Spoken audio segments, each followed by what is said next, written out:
Welcome to our channel. Today we how to log into Citi Bank mobile app, secure access step by step clearly. Open the Citi Bank mobile app on your device. If you haven't already downloaded the app, visit your device's app store to install it.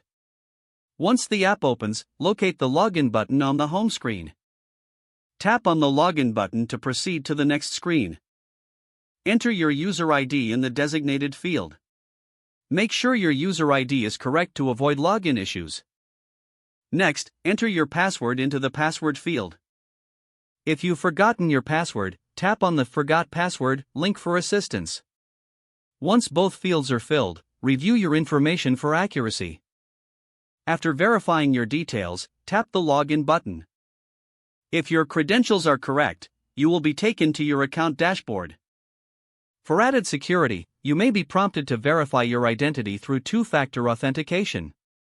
Follow the on-screen instructions to complete the verification process. After successful login, explore the app to access your banking features. If you encounter any issues, check your internet connection and try again. If problems persist, consider reaching out to customer service for assistance. If the page does not load, refresh the browser or try again in a private or incognito window. Make sure you are using the correct email address, then retype it carefully to avoid small typos.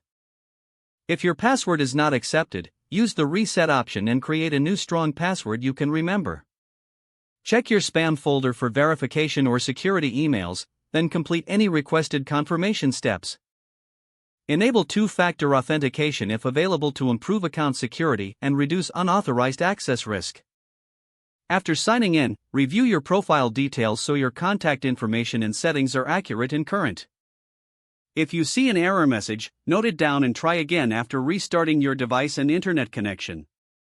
Log out when you finish, especially on shared devices, to keep your account and payment information secure. If the page does not load, refresh the browser or try again in a private or incognito window. Make sure you are using the correct email address, then retype it carefully to avoid small typos. If your password is not accepted, use the reset option and create a new strong password you can remember. Check your spam folder for verification or security emails, then complete any requested confirmation steps. Don't forget to like this video and subscribe to our channel for more step-by-step tech guides.